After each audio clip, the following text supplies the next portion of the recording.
Welcome to the idea of where we explore the noise, the nuance, and everything in between. I'm Bassey, And I'm Michael. and this is the space where culture, creativity, and conversation collide. How are you doing, Michael? Mike, I don't know why. Michael. Why'd you I, say that? I made the decision literally this week that for work, like I'm Michael now. I'm Dr. Michael Andrews. Like I can't be Dr. Mike. It just I doesn't. forgot you're Dr. Michael. It Dr. doesn't. Mike sounds like a TikTok Exactly. niche or gimmick. It sounds like a guy that does um I don't know, like he's not really a doctor, but he pretends to give health Exactly. advice. Yeah. That's Like, exactly what I was thinking. I'm Dr. Mike and you should drink more water because like no, I'm Michael. I'm Dr. Mike. That reminds me, I don't have my water. It's Thank you. Thank you. Thank 23 you. years is crazy. Right? Like what is going on? 23 years is I it, I don't even know. I can't even tell you. Like it's been awesome. It's been hard. It's been great. It's a lot that have, of course, our two children have come out of that 23 years, like moving across the country, down the East Down the Coast, country, moving down the country. moving down to the country. But yeah, this year was hard. Like this 23rd year, 22nd year, it was a challenging year for all the things we've talked about on here, but thank you.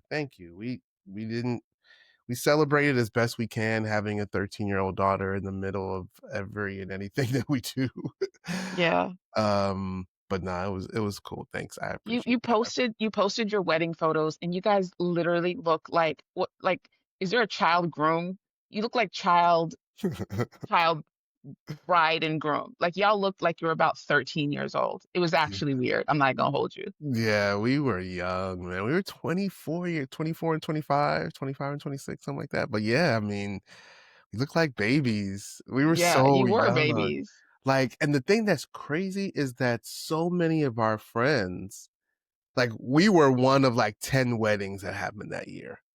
Wow. It was just, I feel like that was, when we talk about we often talk about like the difference between Gen X and millennial, and we're in that zennial range, right? But there is a stark difference between how millennials, I think, approach marriage and relationships than how Yeah. Gen X did. Like Yeah. it was so natural for, the folks in our crew to get married out of college. Like I'm telling you, we went to 10 to 12 weddings in a 3-year period between Wow. 2001 and 2005. So many of our friends got married. It was just like the thing to do. And I mean, I don't even know. Like, I don't even think that's not, I don't think that's a way people think anymore about relationships and Well, marriage. I think it's also where you were because I was thinking about it. Um, when I was 24, marriage was not on my radar at all, but Hmm. I was in Brooklyn. Right, And I think right. that living in like a big city doesn't really lend itself to the same kind of pressures as it does. Sadly, I feel like if I stayed down here, ugh, no, I was gonna say I would have been married. No, I wouldn't have. No, I would not have. Ugh, oh my God, I'm about to. You Ugh. know, I Sorry. remember I I'm sure remember it's a wonderful something institution.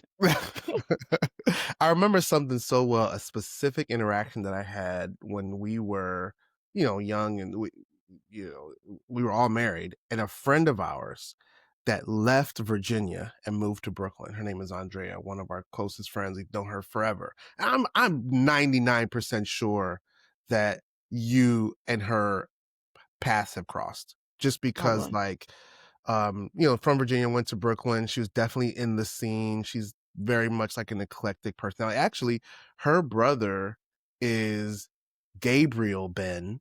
Does that name sound familiar? Oh, Asheru. Yeah, Asheru. Yeah, yeah. Oh, wow. See, crazy, right? Asheru's Yeah. sister, I Andrea, remember nothing, but I remember Gabriel Ben is Asheru. That's crazy. Go right? ahead. Right. And from the Boondocks, the famous Boondocks Yeah. opening. Yeah. I am the stone that the builder. Okay. Crazy, crazy. Yeah. When it came together that like she was in our crew. Like we had a crew, it was like 15 of us that did any and everything together from like 2001 to about 2012. Like we Mm, spent every day weekend together. It was crazy. But she was in New York, and so she was like external. She was in the crew, but like we would see her on weekends, whatever, whenever we were hanging out. And she said to us, she had just moved to Brooklyn, and she thought she was better than us, and we'd always make fun of her, like, "You probably think you're was. better than us because you're from Brooklyn?" Probably And I was was. like, "I'm really from Brooklyn. You just moved there." So we used to always fight. And she came down and she's like, "Y'all are so conservative." And I remember being so offended. I'm like, what, bitch? You don't know me. What are you talking about? You just moved to Brooklyn. Now I'm conservative. I was so adamant about we're not conservative. But at the end of the day, and going back to the story, we were conservative. Like we were Yeah. 25, 6, 7 year olds, married, no children yet for most of us.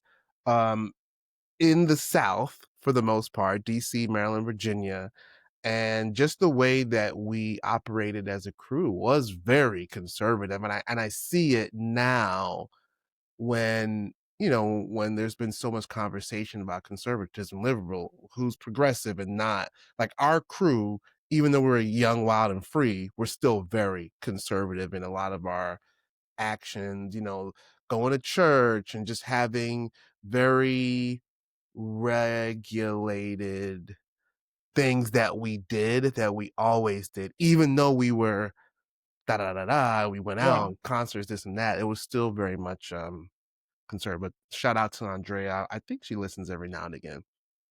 I probably do know her, but it's accurate because I remember when I came back down to like I didn't mean to live here. I was only supposed to be here for a couple of months and then go back to Brooklyn. And I remember like sort of hanging out with some of my friends from college-ish and probably younger.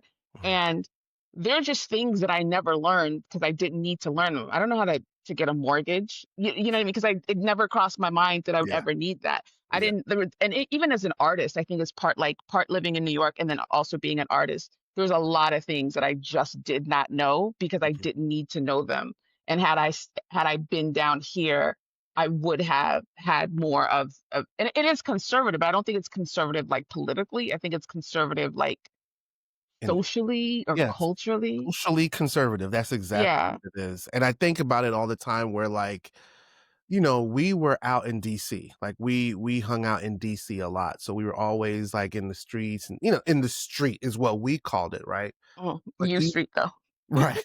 Even though even our approach to socializing in DC was conservative when we would go to New York and hang out with Drea, it was just a different vibe. Like we were all in DC. I used to say it all the time. We were in uniform. Mm, We would go out, get fly, but nobody would cross the line too crazy. mhm, We were all wearing the same general thing. We were all, the women had their hair in a certain way. All the men had fades at the time. Like, it was very in the box. And part of why I always have an affinity towards New York is that I miss that I don't give a fuck mentality of New mhm. York in terms of how people present themselves. There's just no rules about like, oh, I got to dress like this if I'm going to this kind of event or I have to do. And that was very much the case in DC. Like you had to, I mean, they were sanctioning it in the clubs. Like you couldn't go to Dream with sneakers on. Like you had to Yeah. be dressed like you came from work to go to the club. But yeah, I think about that all the time, all the time. It's true. And even with you saying that, I remember when I'd come down to like visit or somebody had a birthday party and it was like, "Oh, you need to get dressed." And they'd be dressed like what I would wear every day Right. in New York. I'm like, Yeah. "Oh, this is what getting dressed means?" I Yeah. guess. And it was Right. also like I remember when I first moved, I just left college and went up for the weekend, ended up staying forever. And the Mhm. first They're time I they're came still back, looking for you at the college. oh, they're still sending like semester transcripts. But did I tell you that I ended up being an artist residence at UMBC? No, I didn't know that. Yeah, like right before when I was writing my book, I wrote a lot of my book in an office that they gave me at the Arts and Humanities department that I did not Wow. graduate from at UMBC.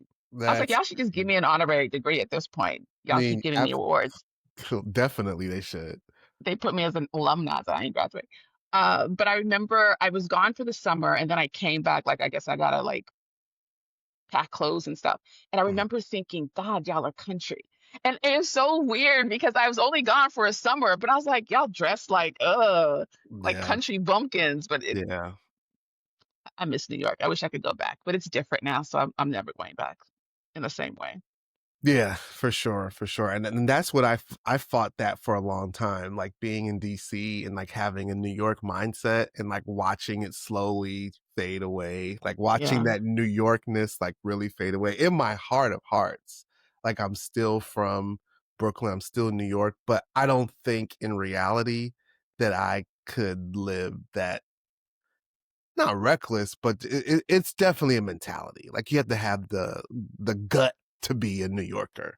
But not anymore because so many transplants from That's white true. transplants, I'll say, from like the Midwest have gone to Brooklyn. I saw a little bit of it before I left, and they've turned New York into Oh, Omaha, Nebraska. disgusting. Like every time I remember the first time that one of my favorite Yuck. like pizza slice places turned into a Papa John's. And it's just like, why do you have an Olive Garden here when if you just take the train 2 stops, you're in Little Italy? Like it was stuff like that. There's an Ace Hardware in the middle of Union Square now. Like all this stuff that's just Yeah. like y'all ruined it. And it's a bunch of people who started having families and moving to Crown Heights and then wanting everything to be the suburbs so that I didn't like it. It was Once they put that Target right next to, was it Barclays or like, was it on Fulton yeah. Street? I It's was like, yeah, "Oh, it's a wrap. Like, it's done. yeah, New York is done. You can't have it." It's great. I'm sure it's convenient, but just the visual, like driving down and seeing a Target in the middle of that house. yeah. Uh, And now that I started working or like doing work, I need to be able to account for some of the time that I spent. And so I just needed to like, all right, by noon, all of these things should have happened on a good day. So it's like time blocks, not so much like at 9:30 this happens, but I yeah, do know that I need to get up at 7:30 so I can work out at 8 or 8:30 so that I can, I need to be able to like organize things that way so that I don't like run out of time, which is what I yeah, feel what I was doing. And so this was just part of that, like, let's do that. But I also don't like structure in that way. I just know that I you need need it. guidance. It's more We need it. guidance. Yeah. It's more guidance, yeah, than I feel anything else. like, Oh, I want to show you my t-shirt. This is my brothers oh, I have see it. my Uh-huh. brothers have a t-shirt line. It used to be called Poor Righteous T-shirts. I don't know what it's called Oh, now. that's so dope. Um, That is yeah, it's so like a dope. hip hop. Yeah. So this is the clips. Do I stand? I Uh don't want to stand up. why you holding out? You gatekeeping your brother's I work? am. I need I that. am. I Well, need it's that not even shirt. that I'm gatekeeping. I had to like listen. Get me t-shirts. Get me t-shirt. I have one. They have a ones that I used to. It's like a Rick Rubin. You know the old Che Guevara Mhm, t-shirts. It's mhm, that mhm. except for it's Rick Rubin. Yeah. They've got like a tribe one with like all of the heads, but it's glow in the dark. Like they got a lot of. I'm Can you asking buy them them to start. places? Yeah, I'm gonna have to put it in the thing. So I asked them what the oh wait, did they respond? Did they respond? I asked in the sibling chat, like, give me information so I can um Yeah. What? it's And merchdrop.com. I'll put in the thing, MURCH drop.com.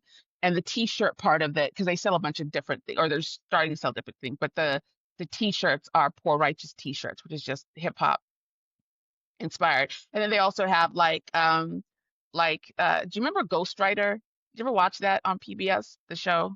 Ghost Rider. with the cartoon, like the anime looking cartoon? It's not and it was like these 5 kids that solved murder, no, or not murders, they didn't solve murders. They solved like different crimes, but it turns out like they had like a ghost who would like give them clues, and then at the end it turns out that the ghost was like a slave that learned how to read. Excuse me. Okay, all right. You don't know Ghost Rider? Is a ghost that learned how to read. I've never actually heard of that. No, I haven't heard of Ghost Rider. I'm sure the audience has heard of Ghost Rider. the I'm sure slave the audience ghost has. that taught people how to read. Nope, never It heard was of such a that. good show. I was too old to be watching it, but I watched it. I liked it. I enjoyed it. Yeah, but so just like different like nostalgia type things that they are you on the site? I am. That's why I'm Get is so it hyped. I haven't even been on this site. Have you? Hold What? on. Okay, they playing around. Okay. This is your brothers, like My the brothers, guys that my I blood met. brothers. Get Yes, my brothers. They're see, just like to be fair, they're just now starting to get back into it. They had it like about 10 years ago, and they're just now starting to get back into the whatever. And I'm like giving them ideas, and they could if we start selling merch, they could do the merch. They could look, do the you're merch. not looking at the screen, but you're not seeing what I'm doing right now. Like What are you doing? Oh. I'm, Oh. I'm doing like, yes, they could do our merch. Yeah. Yeah, And we'll you know what's we'll figure crazy? it out. Well, Today, I was thinking like, what am I gonna wear on screen? I was gonna wear a hoodie that is my work hoodie, like with our work logo. And I was like, no, I don't. Like this is not about work. Like I don't want to do that. And I had the thought. I was like, Bossy and I need a shirt or logo, something that we could throw on something that people would really support us. I really do feel like we can, and we have it. Keep it in the family. We have a yeah. hosting site right here. Yeah. They don't have any hoodies. We can have a hoodie. We come on, They have man. a hoodie set. Oh, yeah, okay. This is the one that I really love. I like the Jeeps Lex Coops Yes, the Beavers t-shirt. and I the really best. like that one. Oh, okay, all right, Yeah. all right. And then the Wu-Tang, that's the one, another one that I really like. The Wu-Tangs for the children. And it's Yes, like done in like children. Yeah, they're really, really that's talented. that's really dope. That's really dope. Let's support them. Merchdrop.com, merchdrop.com. Merch. Let's blow It's them up. DC merch. Merch. Uh, That's dope. do you want to get to listener letters? We have to Yes. get that out of the way And we for and we sure. and we never we always forget at the last minute. But so yeah, so we're gonna do some listening letters. Some of our listeners that have left us comments. Always want to shout out Yetunde. She actually hit us up What's up, on Yetunde? Instagram this week, and I was like, "Oh, is this the Yetunde?" And I was like, "Yeah." So we had a little back and forth for a second, and I am now trying to get to We're trying going to to get. be much better at the transitions, and we might actually edit all of this to be better at the transition. Yeah, for sure. So Yetunde is one of our longtime listeners. She has been No, start over. support. We have to say, and now it's time for listener letters. What? Do we? And now it's time for listener letters. No, we got No, COVID. there's something better than that. No, but for real, we have a few different places where our listeners hit us up. We have the comment section on iTunes or Apple Podcasts. We have the comment section on Spotify. Folks will hit us up on Instagram. And so after the last episode, which was Gangster Racist, we had some interaction on, and Yetundi said, y'all really went there with this one. That's what she said. So many bars. I'll listen again. My family kept talking to me. And form complete thoughts before posting my Spotify comment. Yes, I am that Yetunde. So we went back and forth, Yay! said what's up. So shout out to the Yetunde there.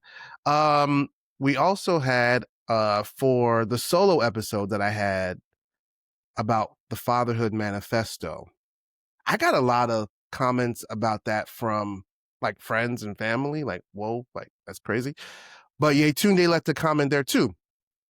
And Yetunde said, to your point about mothers monopolizing parenting, I thought I should have went deeper on that. I should have really went deeper on that. But anyway, I think that a lot of women subconsciously prepare to be single mothers.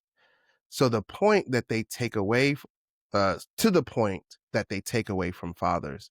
I saw this happen with my husband and stepson. My stepson's mom never really believed that my husband would be around for him, despite years of evidence to the contrary.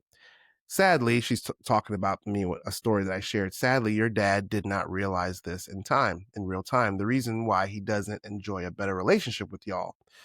he missed a prime opportunity to restart. So that is some commentary from Yatuni about that. And then another one, Damani Wilson, gentleman left a comment about that episode as well. And he says, excellent discussion. I live for the day my sons, 24 and 17, acknowledge that I held this household together for decades. Unfortunately, they have never remembered my birthday, so No. I'm not expecting thanks for providing anytime soon. They both have an age appropriate level of selfishness. Maybe when they become fathers, they will appreciate the sacrifice it takes to be a good parent. Whew, that was heavy. Yeah. Um, so what we'll do each week is we'll just read some comments. We won't read all of them and just talk about it, bring the comment back up, and just thank people for listening. This is the reason why we want y'all to leave comments. It's not just for, metrics or numbers. We really want to engage with folks. And, some of the comments that we've had from the beginning have been extremely profound and just like lets us know that people are listening to the way that we are sharing. You know what I'm saying? Yeah. Like it's It's giving not people passive listening. right. It's giving Yeah. people uh an outlet to share some pretty insightful and personal stories back to us. And I think that's what we do too. So it's like people are mirroring our level of contribution in their comments. So Yeah, I shout agree. out, shout out, shout out, shout out. I agree. And please feel free to send us emails, comments. Okay, I hate this. I Why? hate this. I hate it. I hate it. It feels weird. It feels unnatural. It feels like I'm Tom Brokaw or some shit. I don't like it. No, oh, one more comment, Bossy. I want to give Okay. another because someone shouted you out on YouTube, Oh. Oh. but I can't. Oh, here we go. Here we go. Someone said I can't remember what episode it was, and it's not tell. Oh, uh, it's the idea of breaking up with Drake episode, and one of your folks, his name is Lu. Oh, a play on Lucifer. I don't know, maybe it's not your friend, but he said, "Hey, Bossy," in all caps. This was super, super dope, guys. First viewing, and I'm locked in from here on out. Keep it up. So just some Nice. words of Thank encouragement. you. Lucifer, tell Um, us what your actual name is. Because I don't know what Lucifer. it's like lousy Lou Oh, cipher. look. Lou. Oh, Oh, oh, Lou oh. cipher. Lou Cipher. Lou Yeah, Cipher from Twitter. yeah. He's That's got a really cool podcast too, and I cannot remember the name of it. Ah, crap. He does it. He's a truck driver, and he does it from his truck sometimes. all And right. it's Still, just him talking, and it is seriously one of the most entertaining because he doesn't give a fuck. Like he's just like, this is what I think, and I'm gonna say it, and I'm just gonna say it for an hour and a half. Oh my God, what's the name of his podcast? Oh, yeah, oh, it's so good to see it.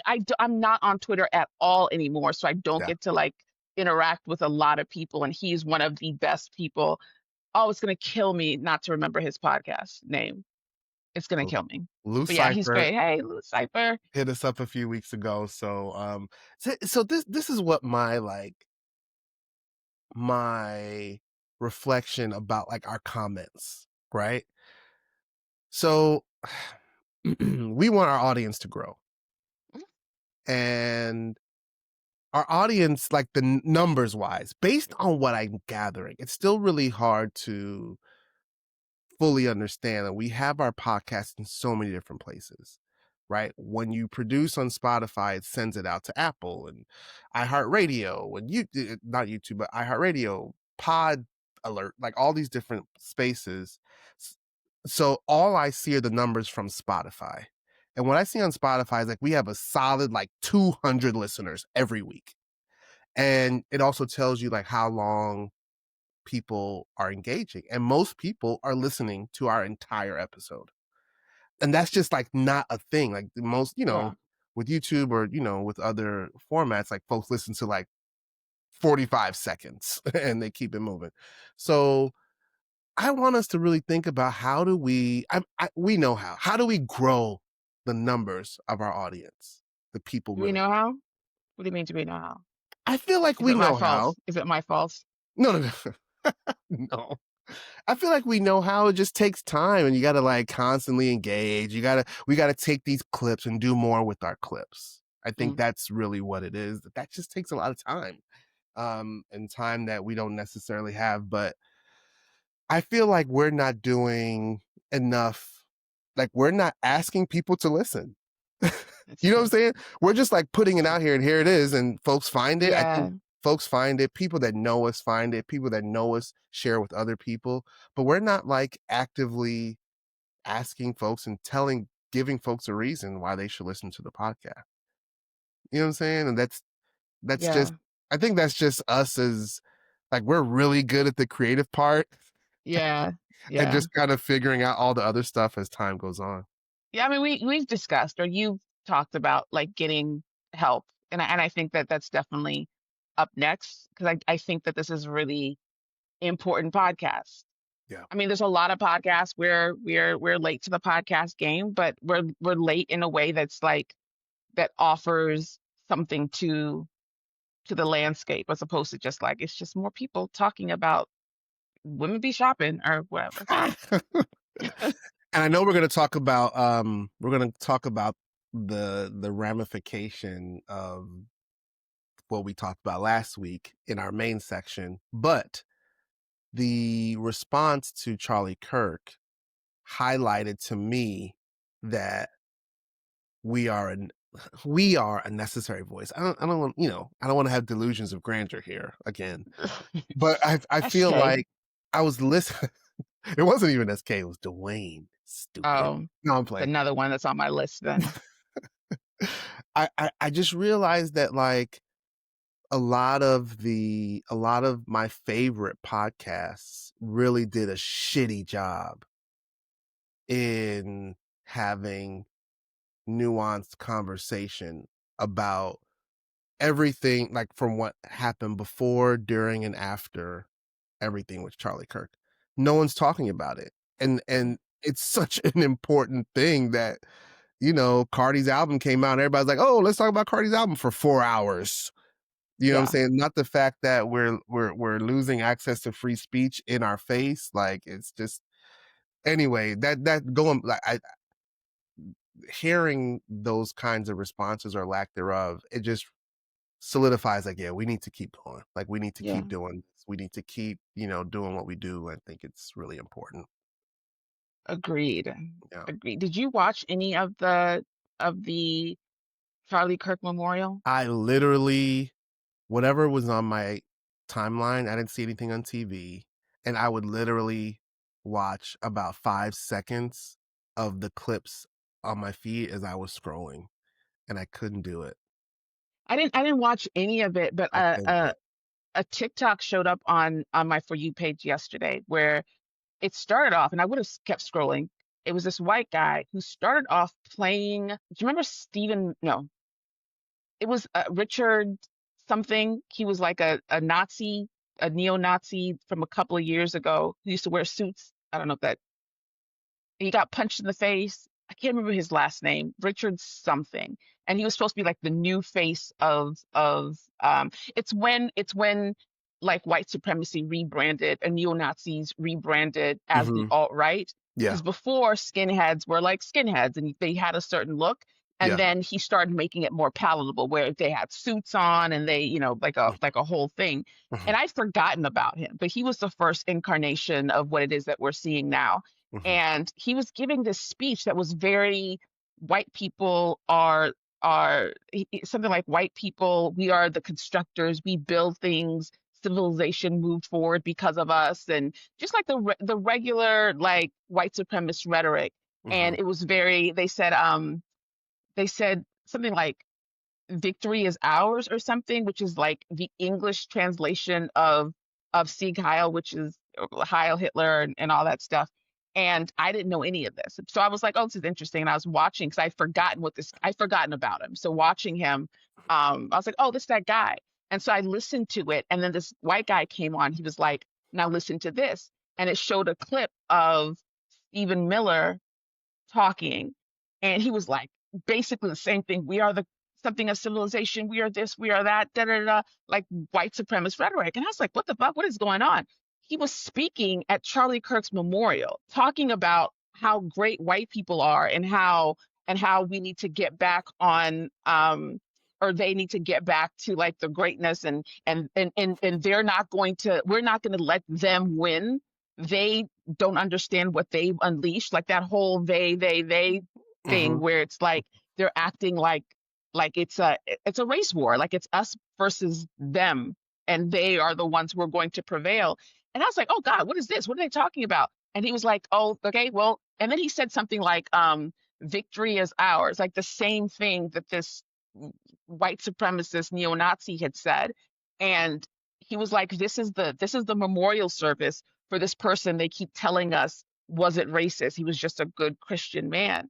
And watching, knowing that people are taking this in and not realizing or understanding exactly what it is that they're trying to do has been very difficult, in the fact that a lot of people are skating over what is actually really dangerous about what happened or what they're trying to make happen. Yeah. But what I've also observed though is that people are starting to think it's weird, and I think like Jimmy Kimmel being taken off air and them like the deification of Charlie Kirk where they're acting like he was Jesus basically.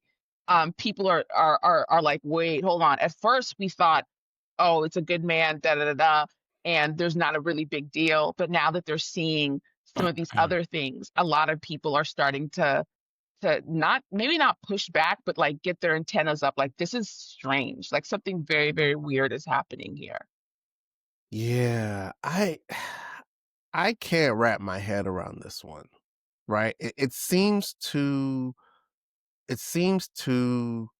basic to be like, "Oh, this is just white people being white people." You know what I'm saying? Like, which of course there's some of that there, but something more sinister is at play. Absolutely. And Absolutely. I've been using the word like insidious. I've been using the word like hell. Like there's a hellish uh uh experience happening. Like something about this is making me feel really uneasy. You Mhm, know what I'm saying? Like on a mhm. constant basis. And I found myself, I was going to mention this at the beginning, but it perfect tie in. Like I found myself doing a lot more scrolling recently. Have you? Like, has that been a thing? Yeah. Like, I am like constantly on my phone. Yeah. And I had to really, check myself because I'm always, in the family and folks are always like, put your phones down, like, engage, being that guy. And I just can't put my phone down the past couple weeks, maybe even before the Charlie Kirk thing. But I know it's like I'm waiting for the thing to happen. And I'm like scared that like, am I gonna miss it? Like what I need to know like what is happening with our civil liberties and Yeah. and I think about like when I think we talked about here, there was the young girl that was killed in Bowie, that they No. you didn't hear about that? No. Yeah. I mean, they she was from Hyattsville, 19 years old. Mhm, She told her dad she was leaving to go to get some gas or something. It was like 11 o'clock at night. And they found her car in Hyattsville, parked in the opposite direction of traffic, like barely on the sidewalk, kind of in the middle of the street.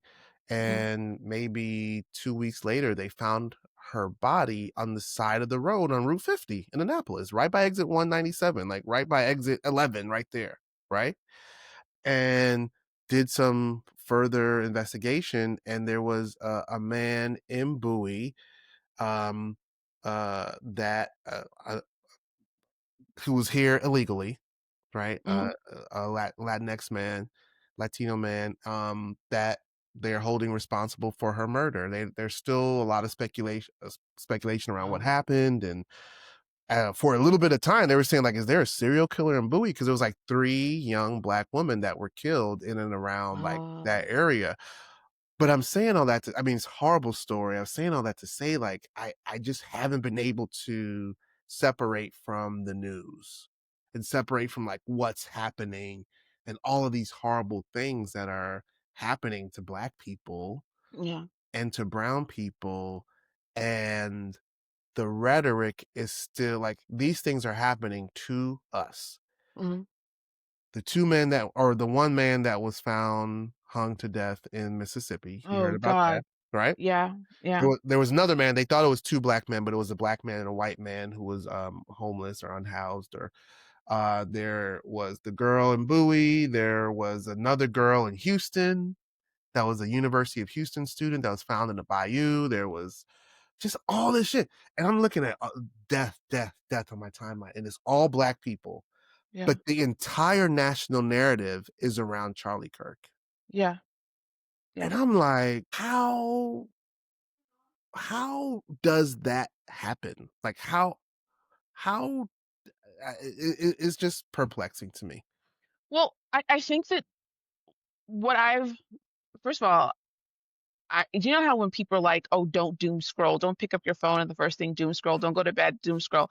I've always been like, I don't doom scroll. The stuff that I watch is entertaining, or it's Yeah. funny, or it's whatever. I say I Mhm. don't consider it doom scrolling.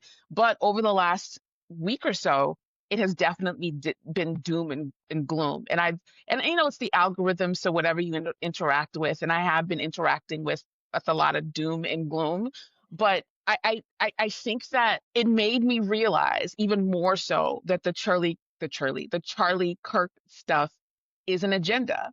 And I'm usually not one to be like, oh, they're trying to, they're putting fluoride in the water, or they're Right, turning right. children gay with Tic Tacs or whatever. Um, I'm not usually that, but it's so very clearly to Yeah, me that there's another agenda, and the agenda is to create enough division amongst us that whatever race war that they want, they're still trying to make that happen, right. despite the fact that the person who did it is a white person from their neck of the woods. They're still trying to make it an us versus them by not by not acknowledging not Yeah, only who this person is, but what they came from, what he was born of, which is the culture that they initiated, the culture that they nurtured. yeah, And it's disturbing to me because, oh, have you heard today's the rapture? yeah. So Apparently to, so. all of these things to me are connected. They're all connected, and they're all connected in the sense that it's like people who we're so detached from each other as human beings, and we only exist to each other on phones and algorithms. So whatever it is that you want to believe, or whatever the I don't know, the bots think you believe, you're just being fed more of that as confirmation bias. And a lot of these people have absolutely zero clue what's going on outside of what it is that they already think, and they're playing on that, they're preying on that. There are people who still believe that the person who killed Charlie Kirk was either a black person or a trans person, or just a disgruntled leftist, because Yeah, that's the information that they're being fed. And it's going to be really destructive. But I again, I hope it's not just my algorithm showing me this, but I feel like people are starting to see that it's weird. People are starting to see that there's something else going on. They may not know what it is that's going on, or they may not know, but I think that even the Jimmy Kimmel thing, where people are like, wait, hold on, yeah. wait, hold on, because He didn't even say nothing. He didn't say he nothing didn't even that say crazy. anything. Right, right. I saw this woman who, there it was MAGA. I didn't see her. I saw somebody talking about her, and I went back to look, and she said that she realized that they kept talking about what Jimmy Kimmel said, but never actually playing what Jimmy Kimmel said, and she was really upset because she thought that he was saying something disparaging about Charlie Crazy, Kirk, right. which who the fuck cares? Like, it's just a dude. My fucking god. Um, and then when she went to look for it, she was like, wait, he was talking about the president The not Trump's caring reaction, about this right, person. Yeah, right. that we're all being taught to like really care for. And I think that a lot of people, more people than I expected, and definitely more people than the election, and more people than 2016, are starting to really look for the information themselves instead of just relying on Fox News and Fox News adjacent people. And I hope that's accurate and not just my algorithm showing me that. Yeah, I feel like they're setting us up. I feel For like what? they are setting us up so that when folks react to it's like we are being collectively gaslit, Black Hmm. people. Hmm. And I can't forget the real root of gaslight that you shared on the podcast from back in the beginning. Um and constantly like how we use the term gaslit, like kind of like, oh, you're trying to gaslight me, like in an argument or whatever. But again, the insidious nature of the actual story of what you shared and how this husband was trying to like make his wife think she's crazy by doing something so small but yet so sinister to Hmm. impact her brain. Hmm. And rewire the neural pathways of her Yeah, brain. I feel like that's what's happening to us. I feel like our and I'm the furthest from doom and gloom. I'm a little conspiracy theory. I'll go down that route, but I usually don't let it preoccupy my thinking like it has. And I'm like, yo, I'm being rewired. Like Hmm. right now, like through all of this, I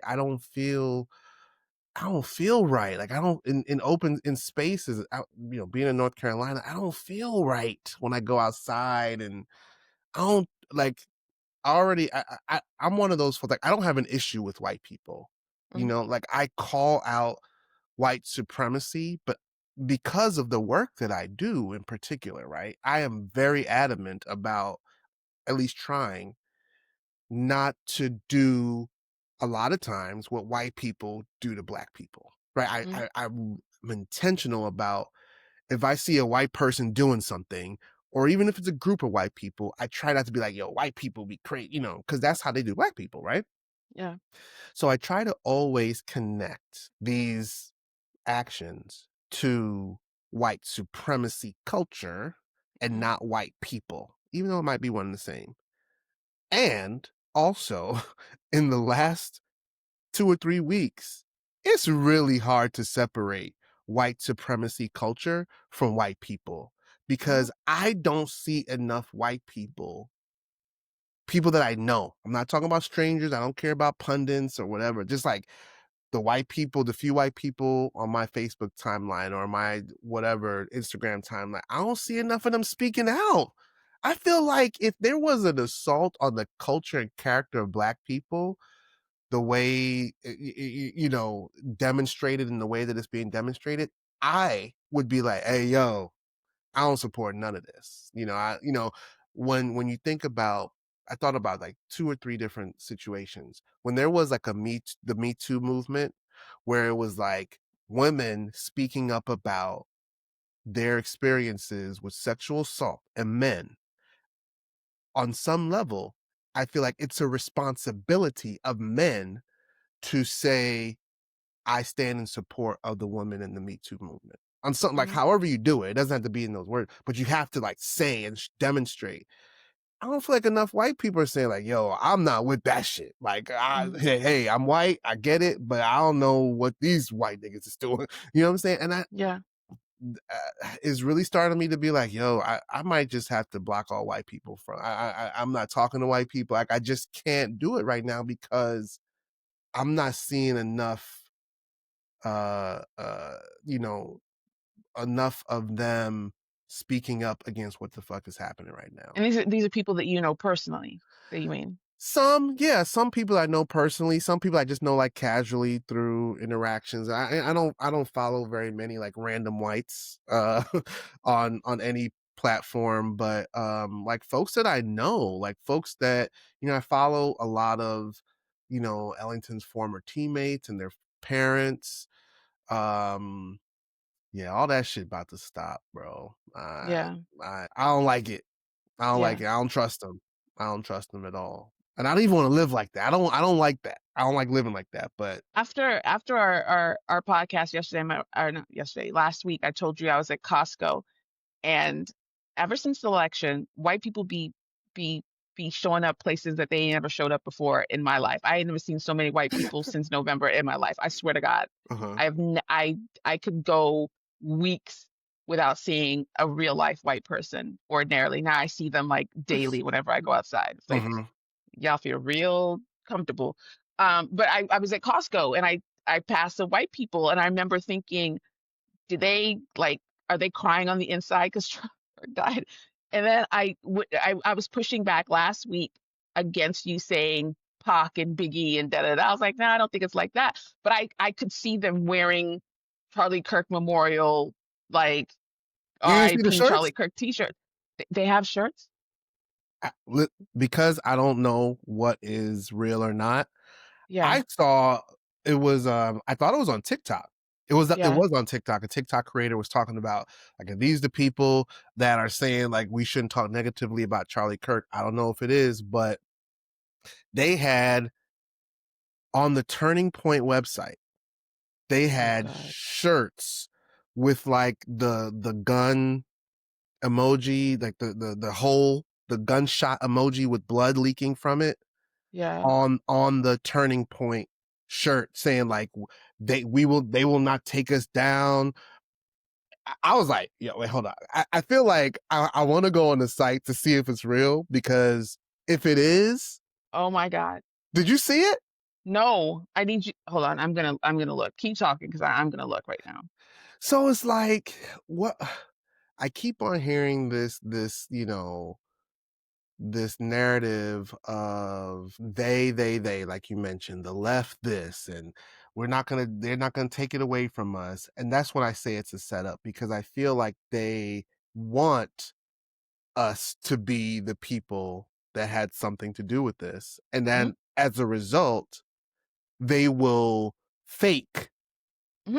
an injury. They'll fake a something. They'll fake something, plant the gun on somebody and be like, see, I told you. I told you they were animals. I told you that they're killers and leftists. And, Oh my God.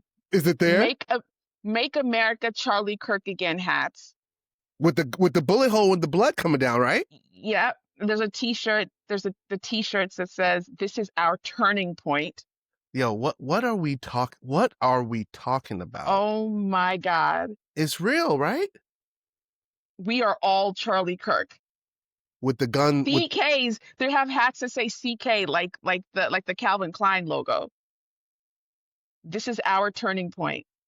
This is crazy. You see what I'm saying? With the gun. So how is it, Bossy? How is it that we are having a full conversation and have been talking for a week Never surrender. about Jimmy Kimmel being silenced, when on their website they have fake bullet wounds going through clothing with blood dripping down on it, and it's Okay, real? I don't see that t-shirt. You don't see that? I don't see that t-shirt. But Man, that doesn't mean that somebody didn't make those t-shirts. I, Those t-shirts exist. the clip that the person was talking on Turning Point was scrolling. You know how people are the talking heads and they have It's something in the okay to love background. your country t-shirt. Nigga, sorry. Go ahead. Ugh, You see what I'm saying? I ugh, don't know. I don't like gross, it. I don't like it. I don't like it. gross.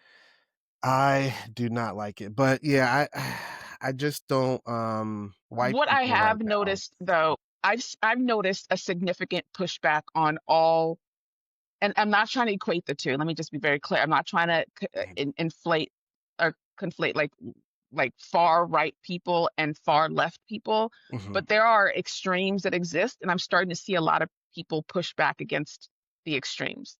A On lot of both people sides. saying, okay, you know what? Because I feel like the rapture and the revolution live in the same space where it's about people dying and the more that I've learned about like the incel Groyper, the Tyler Robinson who shot, and what it is that they believe, that nihilism, Mhm. um, one side is destroy everything, just to their point of view being destroy everything just so it's destroyed, that they like the chaos. And then we have the people who destroy everything so that we can build it back a different way, but Are they're stuck on the just burn it down. Like how many times have you just heard burn it down with mhm. absolutely no plan as to what happens after they burn it down? Right. They're just very into the the optics and the uh the the aesthetic of a revolution, right? The aesthetic Right. of that, where it's like Right. Kamala's a war criminal, burn all this shit down so that we can whatever, but there's no plan after that. And then you have the other side where it's like burn it down so that we can rule, so that we can take our rightful place as the superior race, the superior species, or what have you. But they exist in the same place. There's a burn it down that doesn't consider the people who have to live in the rubble and the people who Right. will not be able to survive the rubble. I remember when I was in college, I wrote a paper about, I mean, I didn't know it was called white privilege then. That's what we're talking about now. Mhm. But I remember saying that, we didn't start the fire, but some of us are having to pick through the ashes to reconstruct a life, and others are living off of the fire insurance. And I Mm. think that space between people who want to burn it down for whatever reason and the people who have to live within that burnt rubble, the people who know that they have to live within that burnt rubble, I think, again, might be my algorithm, are starting to speak up and are starting to say, okay, this is weird. There's certain things that we're going to have to do to survive in this world, and we can't let these people tell us it's not worth it, and we can't let these people say that it's worth it only if they get to be in power or only if they get to run things. Yeah. So I don't know what the solution is. I'm just I just have to be optimistic about about the fact that I think that people are starting to sit up and pay attention a little bit more. Yeah. Um, Again, not in the revolution kind of way, but just in like, all right, we all have to live here. Like, what does it mean if we're all gonna be sitting around shooting at each other? Yeah. Mm, Yeah. I I remember I meant to make this point last week, but I remember when I was at JMU in college in like 97. Cornell West, Dr. Cornell West came and spoke to to us as students. I was in the Black Student Alliance, and so we were a part of the group that were able to bring him on campus. So we were able to like meet with him and pick them up from the airport, that kind of thing. And I remember him saying to the audience that Black people, have I said this on here before? He said that Black people are the conscience of America. And I remember being, 19, 20 at the time and not really understanding that. But the phrase meant so much to me at that time. I was like, damn, like, processing it, like my 19-year-old brain wasn't, and I've literally been thinking about that, and it continues to ring true. Like every time there's something that happens, like every time a major catastrophe or event or an earth-changing situation that happens, um, I always look to how like the collective Black folks are reacting and responding to it. mm, And I told you I'm like reading this book, the cross and the lynching tree. mm, I'm thinking about, just all of the history from then and to now and what's happening in front of our eyes with everything. And Black people all throughout have been saying, hey, this isn't right. You know what I'm saying? Like this, mm, we shouldn't be operating like this. And 9 times out of 10, America's rage has been directed towards Black people. mm, You know, I know that now we're seeing a lot of conversations around immigrants and folks from Spanish speaking countries. And I know there's that history. Of course, there's always history of like the native folks, the indigenous folks that were here. And also, um, like how this country has treated Black folks has always been horrible, right? mm, And you have the collection of white people that don't think that it's that bad, right? So all along, Black people have been like, hey, you shouldn't treat us like this. Like you've been like elevate, like, please don't treat us like this. You're not going to treat us like this. We're going to establish laws so that you can't treat us like this. We're not going to take this. We're not going to take this. And all along, it's been us and a few supporters from other communities and cultures. I genuinely think, I'm wondering that black people need to stop and let white people burn it down if it needs to Mhm, be burned down. mhm, And I don't even know like what that means in reality. It's just like more metaphoric, I guess. But like I feel like black people are in the front of these conversations. mhm, And even if it's just the narrative, like we are in the front and have the least amount of power, of mhm, collective power in these conversations. Why is that? It's because you can kill the people in the front easy. mhm, You can, they're disposable. You can kill them. The people that we are protecting by saying you're not going to do this are the people that need to be in the front. So all the, Martin talked about the liberals, right? Like the liberals that aren't speaking up, that need to be in the Malcolm forefront of too. these. Malcolm too. Well, that was Malcolm's. Yeah, that was his whole thing. Was like, Yeah. yeah, we need to be with our people back here in our communities. How do we make that happen? Like, I don't want to hear nobody talking about black. I don't want to hear nobody black talking about Jimmy Kimmel. That's white people's problems. Y'all need to get to the front and talk about this. Mhm, But my entire algorithm, every time they show somebody on TV, Charlie Kirk, that's not our shit. That's for y'all. If y'all hate this so bad, y'all need to go talk to your people. Like they listen to y'all more. They're not gonna kill mhm. you on purpose. You know what I'm saying? Y'all go talk to them. Well, I think that sadly, I think that the Jimmy Kimmel thing put it in their face. Like, oh, it can happen to us too. Mm, And we've always needed in quotes needed white people to be like, oh, it can happen to us too. And that's when they take the action. So I feel like maybe I'm just too optimistic. I don't know. But I feel like now that people are saying, oh, it could happen to a straight white man, a rich straight white man, what's going to happen to us? That's why a lot of the people who would ordinarily be anti Jimmy Kimmel or anti just the left, I guess, are. I mean, you see that he got reinstated. His show came back yeah, because come back tonight. enough people were upset by it, and it's not just people on our side who were upset by it. So to Mm. your point, yes, but I feel like not even but, and I feel like maybe I'm naive. I might be naive. I don't know. I I would. just You're way less naive than I am. I'm the naive one of the what duo. what do you mean?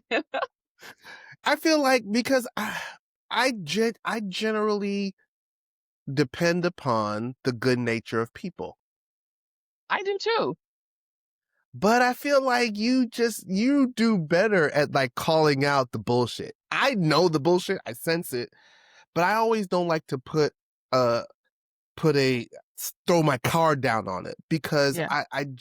genuinely I don't know, man. Maybe this is just all like it's not even a wake up call because I'm not asleep. Yeah. I'm You're woke. extremely appreciative of what's been happening, aware of what's been happening, right? And also because I have been because I have tried in my life to separate white people from white supremacy, right? Mm. I tend to have a more, I don't want to say forgiving, but a more like, I'll meet Belief. y'all in the middle. I'll Oh, meet y'all okay. in the middle. You see what I'm saying? Okay. So Okay. like moderate. Yeah, I hear you out. Like, I hear you out. I don't think, I don't want to do like the white people thing because I don't want them to be like the black people thing. So I genuinely believe that that type of energy is reciprocated in somewhere, right? Like if Mm, you start pointing like all white people, all the Indians, all the Asians, like they bring that shit and put it back to us. yeah. And I don't want to live like that. And also, we gotta start calling it like white people, like y'all, white people, not white supremacy, people, the individuals, all of Mm, y'all need to be as angry and as worried, as desperate, as doom scrolling, as sleepless, as all of those things, fear driven as us. And until y'all move in and move like that, we're gonna stay right here because we don't have enough of the, we don't have enough of the, at least the basic collective numbers to make a difference. Y'all are the ones that in this power structure are labeled as dominant. Y'all want to live that? Then you gotta live it all the way. You can't Well, live it just by, you know, talking. Like, you gotta do something, white people. well, That's like the thought. I agree with you. I agree with you. And yes, I'm probably more like white people, not like white people, but the collective.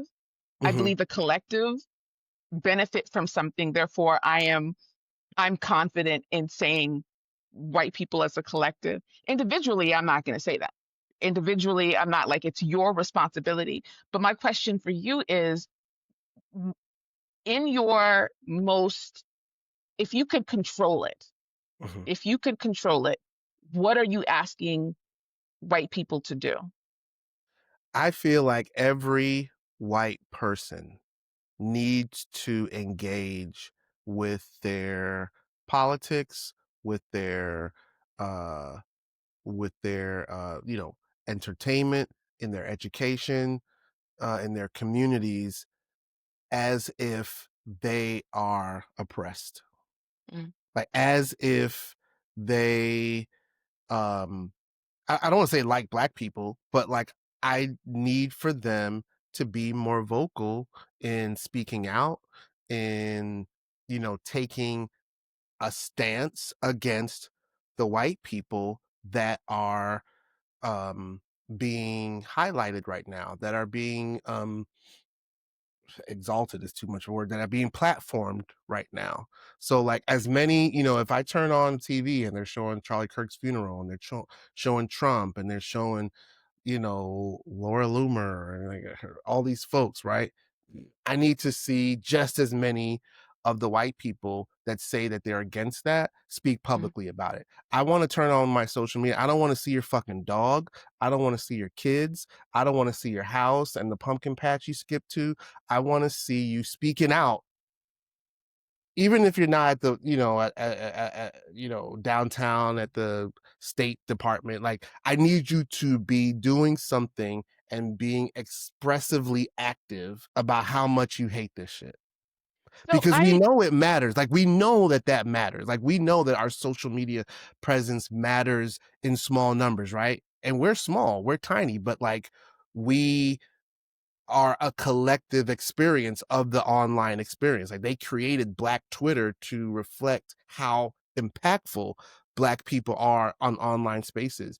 I need there to be a white Twitter that's just as like pissed off and vocal and doing as much to demonstrate that they can't sleep at night also. well, it's a couple of things. There is a white Twitter. It's just they just want to make America great again. That's white Twitter.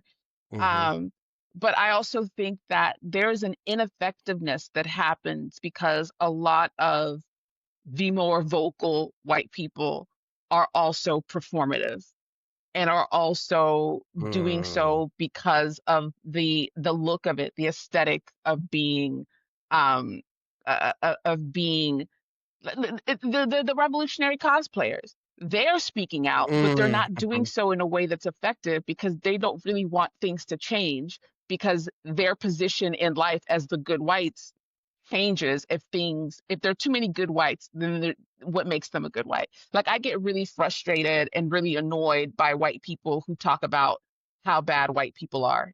Like, yeah, white people are white people do be, that kind of like like somebody you'll see like the comment section where it's like, as a white person, I believe, or you're right, white people are so annoying. It's the same way that like men will hop into like feminist conversations to talk about how terrible men are.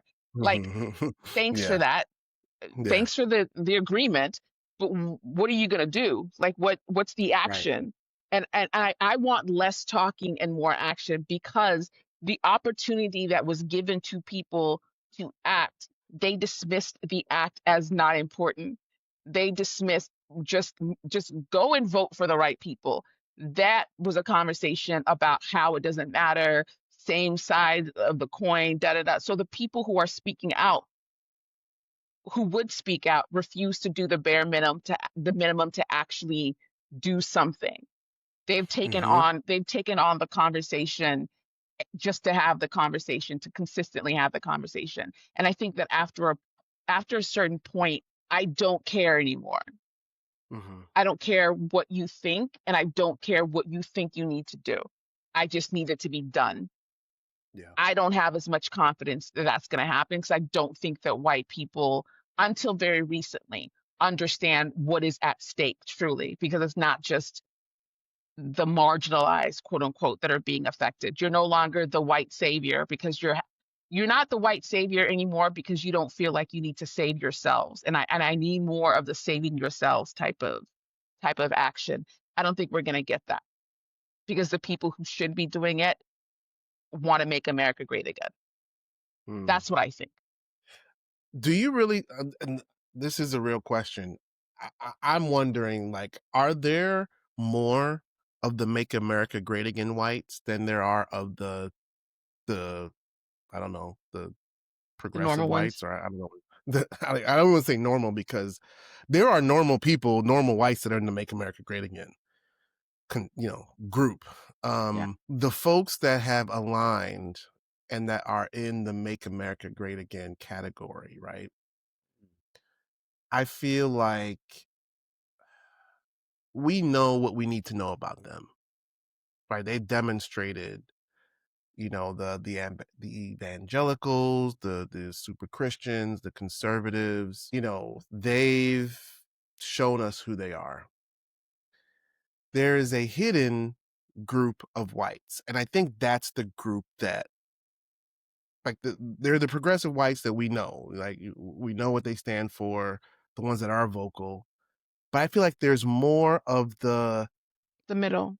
the gray whites. Yeah. You know what I'm saying? The gray whites. The gray whites The that beige, the right, grayish.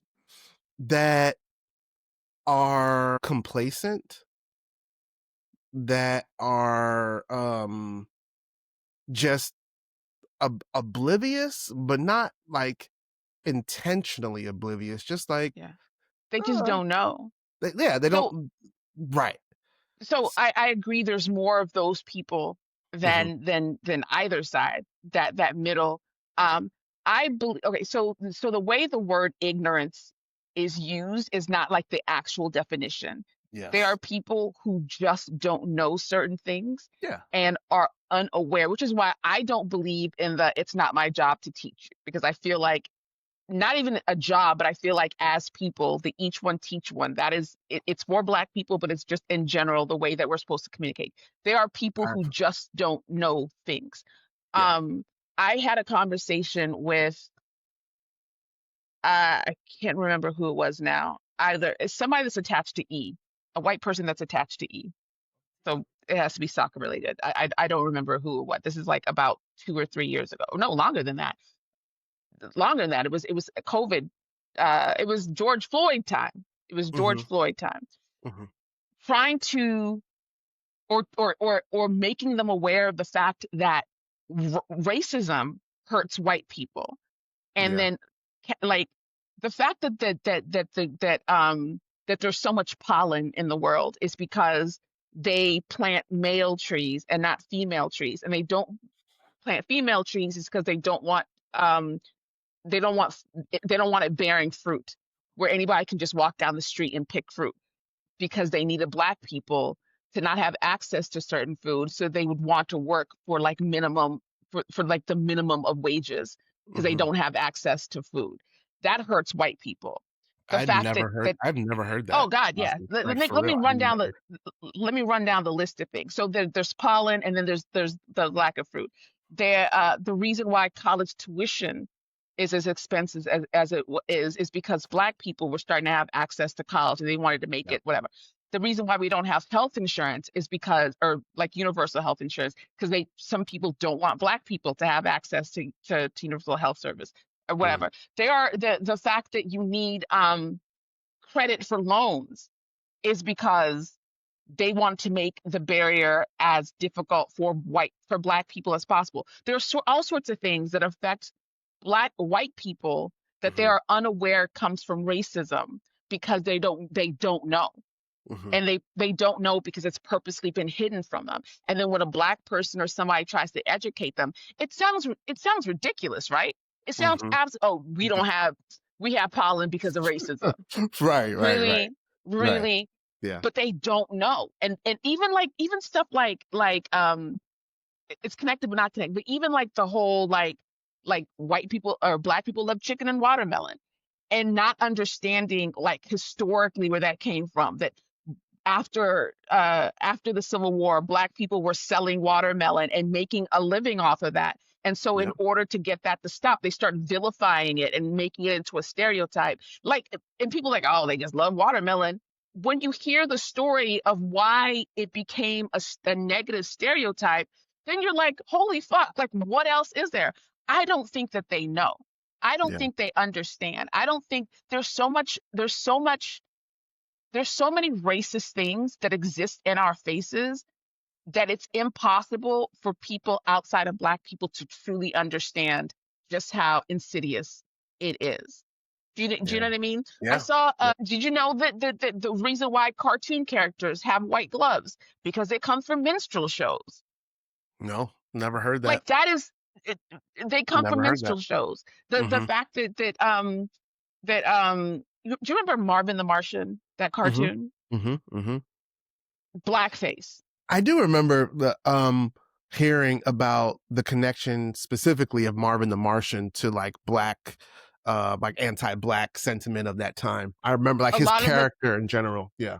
a lot of the cartoons that came out that time, the Yeah. Tweety Bird and Tom and Jerry and the Fat Black Maid, like Yep. people do not Yeah. understand that Yeah. it's all in our faces, and it is the people. There are people who don't care, or they know and they want all that shit back.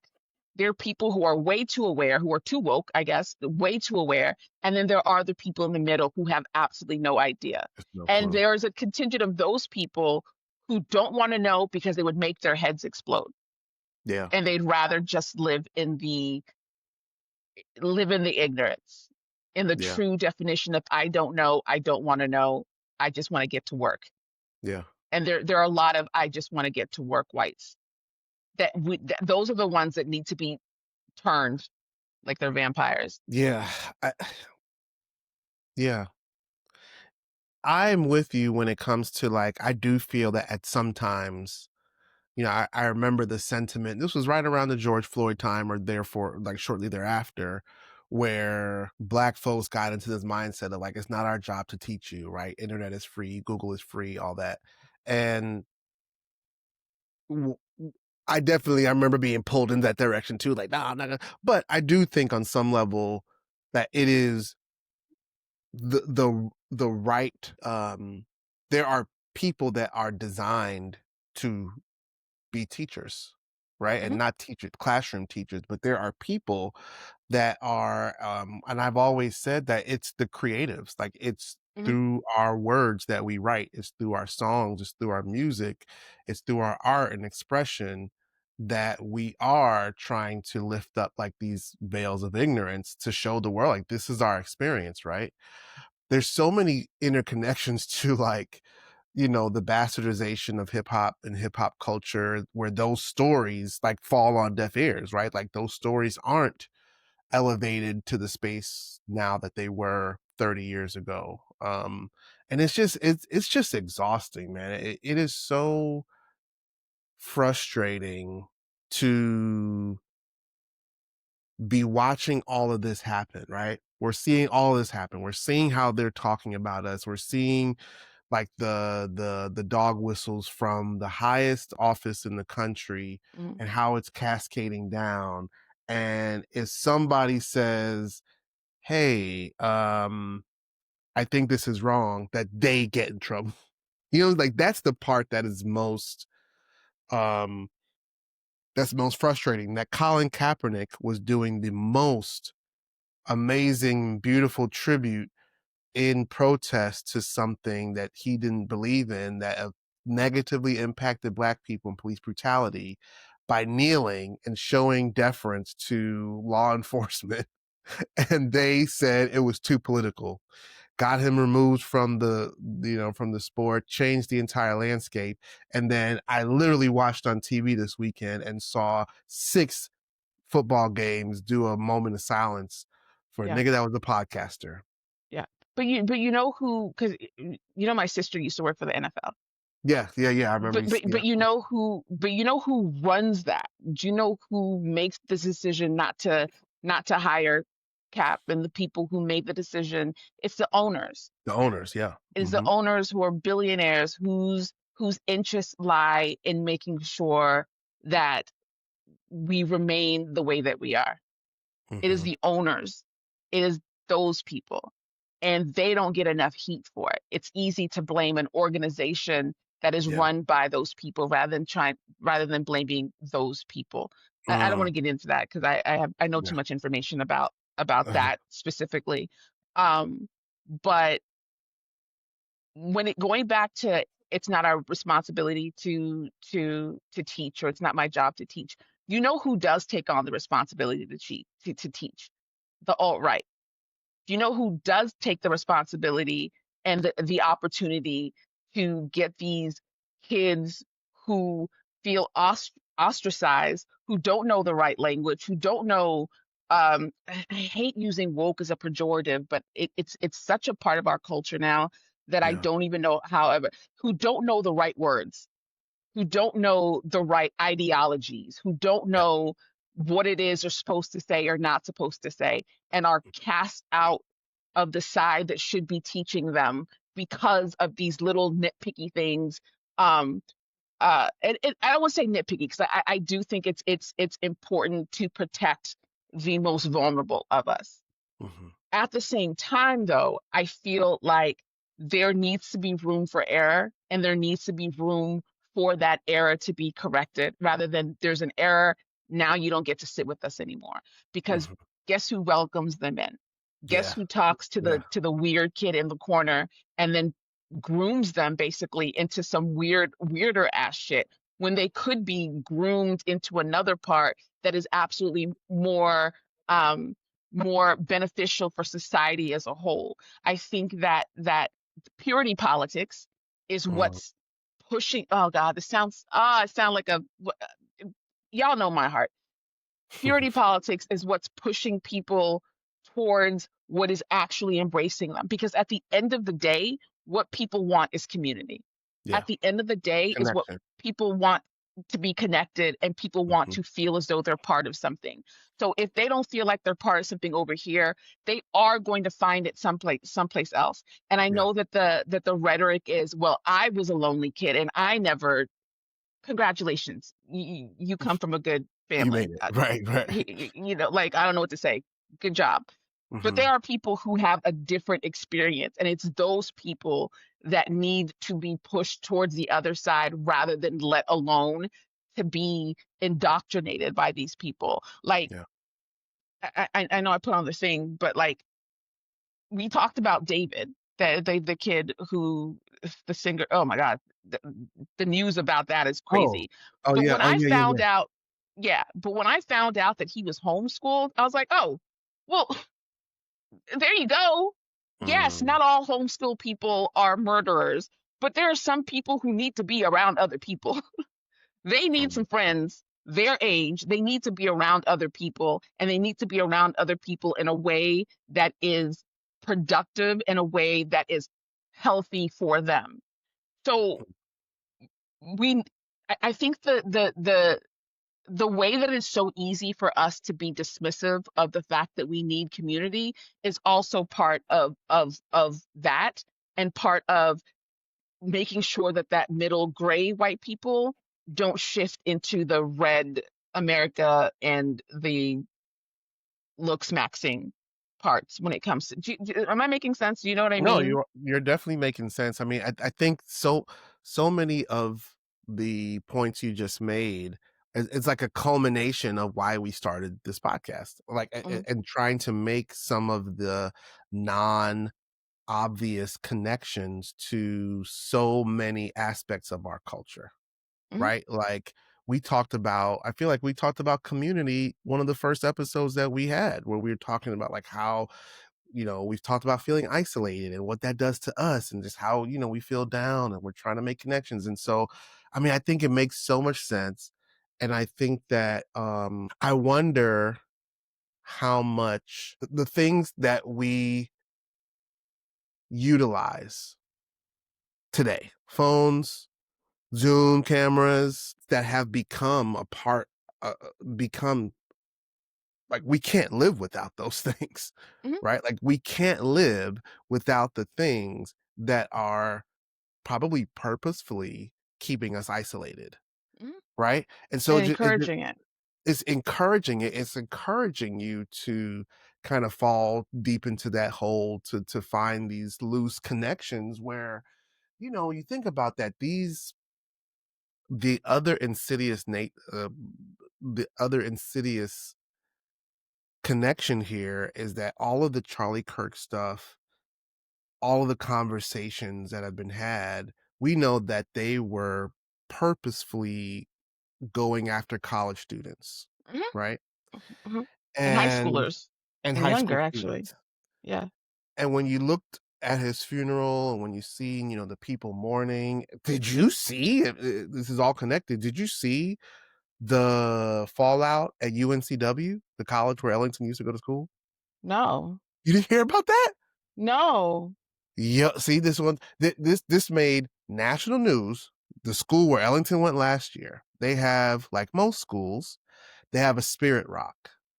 Like the Mhm. spirit rock, like Will you they write things on it? yeah, they paint it white every few days. People Yeah, paint on it, then they paint it white, then you can paint on it again. yeah. Well, at UNCW, UNC Wilmington, for folks that don't know, someone painted a Charlie Kirk memorial, like a stencil of his face and like rest in peace, Charlie Kirk.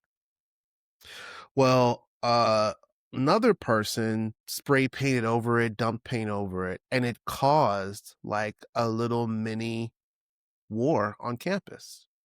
And I think it was a white woman or a white girl that painted over it.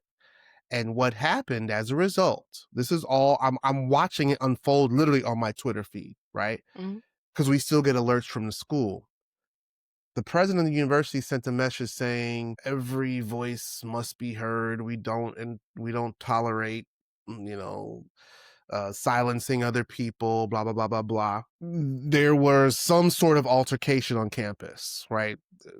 And that night, so this was this week, Tuesday or Wednesday night, last week, Tuesday or Wednesday night, someone filmed a man in a parking lot of in UNCW with a gun, like a long barrel gun, and sent the whole shit into a tizzy.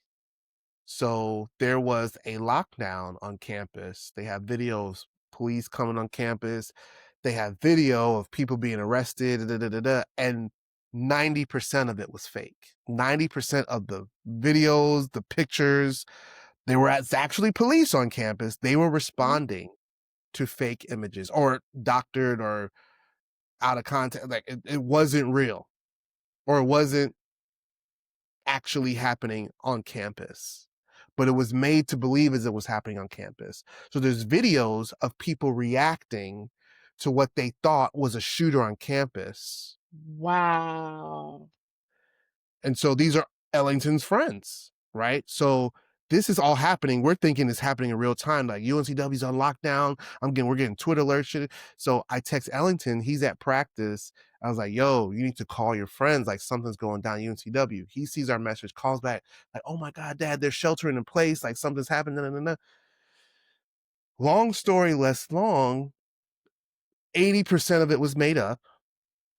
The images that they were showing was made up. And it caused That's this yeah, this engagement online. And now it's like the liberal leftist people can't handle the rock thing was real. The rock thing, yeah, the painting and the repainting was real. yeah. As a result, they canceled class on Thursday and Friday. They canceled all events that weekend.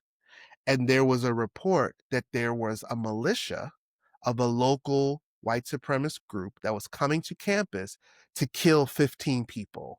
And it was very specific. They're coming on campus to kill 15 black people. And they're going to kill professors. They're going to go after students. And the threat was real enough that they canceled classes for the whole weekend. Wait. They said that 15 black people were gonna come on No, campus and kill people? that 15 white White. supremacists Oh, okay. Oh, okay. that a group of people, they didn't say the number of people that were going to Yeah. come, but a group of people were coming on campus to kill 15 people. Wow. Okay. And the Okay. threats were specific enough that the university acted on it and canceled class and so on and so forth. So this is all this week. And I'm like, look at the fallout from this. Yeah. But it just reminded me that, like, this militia, whether it's real or not, right? They were ready, and the threat was real enough that the university canceled campus, were ready to come on campus to kill 15 black people for something that had nothing to do with black people. Not a thing. The woman that painted over the Charlie Kirk thing was a white woman, white girl, student. So black people, like, what do black people got to do with this? We're Yeah. 3% of the population at UNCW. Like, what is going on? But it's stuff like that that Well, it's the same thing like when Charlie Kirk died, they had to lock down HBCUs. HBCU, exactly. That's what I'm saying. It's like they're gaslighting us Hmm. into reacting. Hmm. So if you do anything, if we pull an apple off a tree, they're gonna shoot us because Hmm. we don't know what you're gonna do with that We, apple. You might try to kill yeah, us with the apple. You know what I'm saying? It's just, yeah. And and that's yeah, it's like it's like the whole police shooting on, just like I said last week. It's all connected to George Zimmerman, but yeah. it's like that on steroids, like the fear that we have that they put on us. But did you know that? And I'm gonna exaggerate because I don't know the exact number. But did you know like 95% of all mass shooters have a neo-Nazi incel connection? Did you know Yeah. that? I heard it was a high number. From I heard it was, Columbine, like yeah, starting from Columbine, like the story that we were told about Columbine is just now coming out that it was false. Like it yeah. wasn't bullied Wasn't kids. bullying. Right, right, No, right. Yeah, it was bullies. It was people who were they were people who were caught, not caught, but who were neo-Nazis, who were part of all of that, like antisocial culture that has only gotten worse because of these damn phones. That has only yeah. gotten worse for me from Amplified. what I've observed Yeah. during COVID, where Hmm. it became where maladaptive people began to control the narrative, where maladaptive people who didn't ever want to leave their house, who didn't ever want to talk to people, became justified because there was this virus that was out there killing people, and we turned the narrative over to the people who were basically agoraphobic and didn't want to leave anyway. Um, Hmm. it's gotten to that, to me, feeds into um the way that a lot of people, most of their interaction is through the phone. Therefore, they're able to talk crazy to people because you're not going to walk up to somebody and talk crazy to them, but you can do it online with absolutely Hmm. no problem. Um, Yeah. it's the conversation now where I don't owe anybody a hello when you see somebody in person. It's being okay with not only never going to get your groceries, but when somebody delivers them, having them leave it on the doorstep. So there's Yeah. no contact whatsoever. That used Yeah. to be agoraphobia type shit. That Yeah. used to be shit Yeah. that you have to go to the doctor to like Right. fix. But now it's Right. normal. It's normal. It Yeah. is perfectly Yeah. normal to Yeah. not to go days and weeks never speaking to anybody in person. Yeah. That's the issue that we're running into, because that's when we let the people who are also online all the time talk to each other. It used to be two weird kids at school and they didn't talk to each other. Now all the weird people link up playing Fortnite, Yeah. and so And you and gotta plan to like kill us all. Yeah. exactly, Yeah. Yeah. exactly. and Yeah, they're talking about how unimportant life is, and so they don't care whether or not they take somebody else's life. They're having all these conversations together and being racist and sexist. The mass shooter that was a black kid in, I think, in Houston a couple of years ago, I was like, oh, an anomaly. No, that nigga was neo-Nazi too. That nigga mm. had pictures of him doing the Nazi salute. Oh, Black yeah, kid. I forgot. A Yeah, young kid, like young 13, kid. 14. Yeah, yeah, yeah. Young kid. Every single one of them. That's why I'm all over the place. But the whole thing about not releasing manifestos, because they all write something. They all Yeah, have all right, haha. Anyway, but they all write something, and they say don't release it because it's gonna inside, romanticize yeah, it. It's gonna yeah, whatever. They're already talking to each other while they're playing Call of Duty. At least release the manifesto so we know that there's a pattern. That the yeah. pattern is these alt-right incest, child, incel communities of people who are self-isolate and only have each other to like have these conversations with.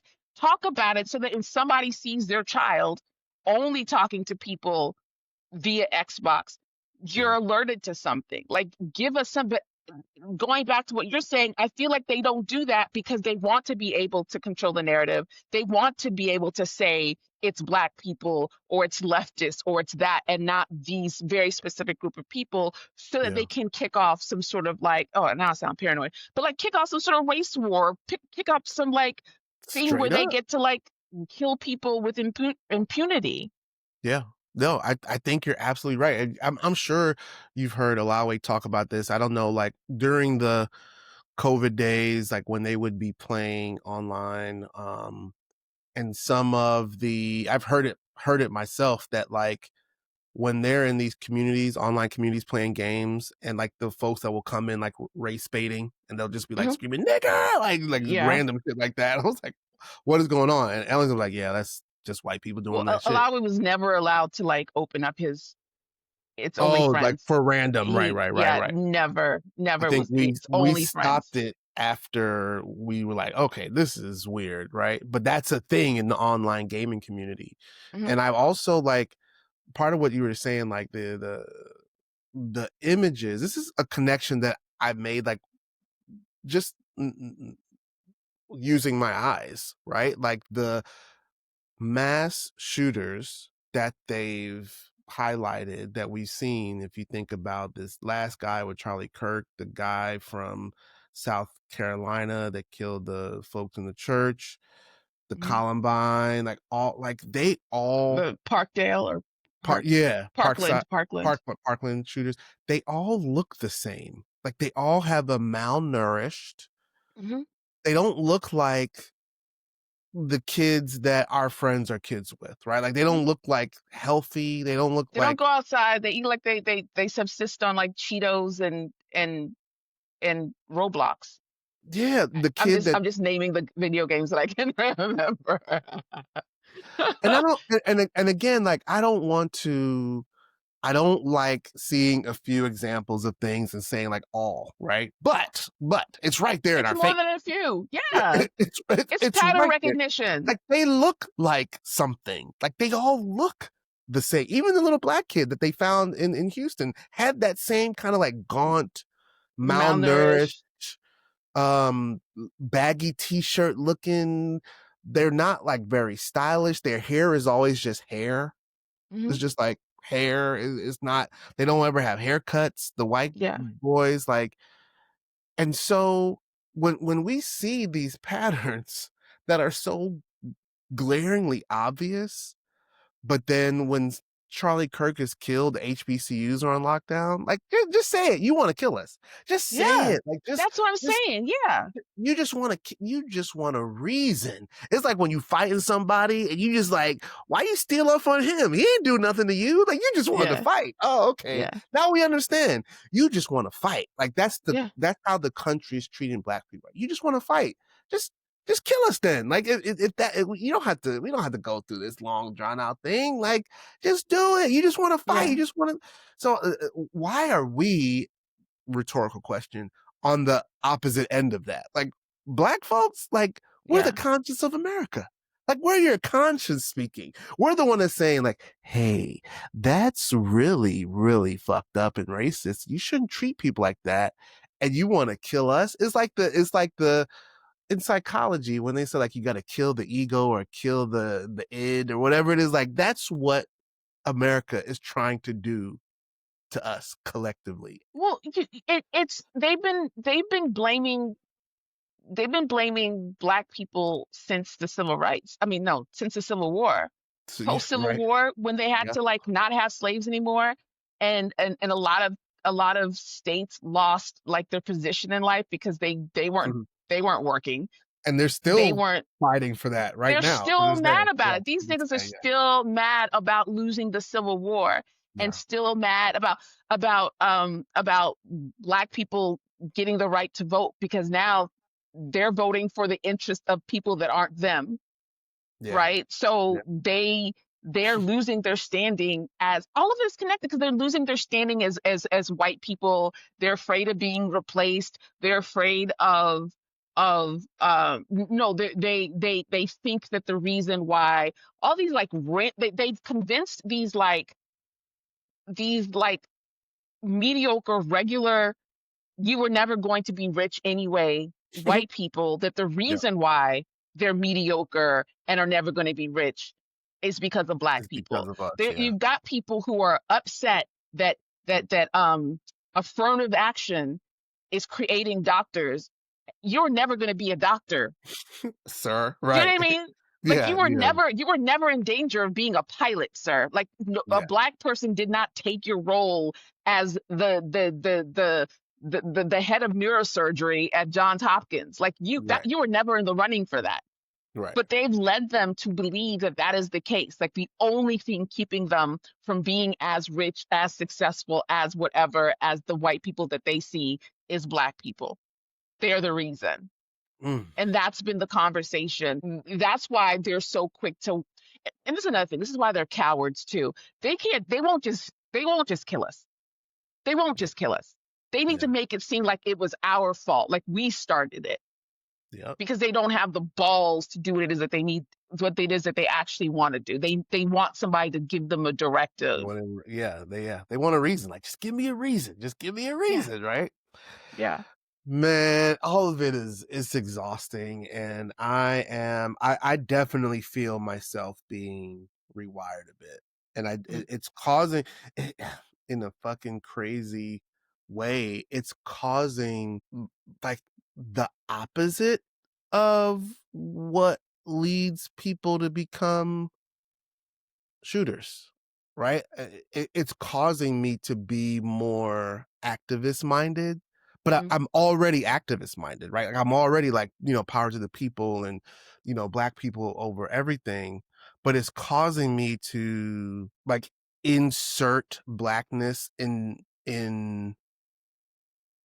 ways that if I hadn't before, if I haven't done it before, that I'm like, no, it's because like we got to make sure like we highlight black people. Like I can't describe it. Maybe this is for next week. Let's think about this for next week. But like I notice myself in different circles. I'm always representing black people, but it's caused me to recognize when people aren't recognizing black people, and my reaction to that is a lot more is higher.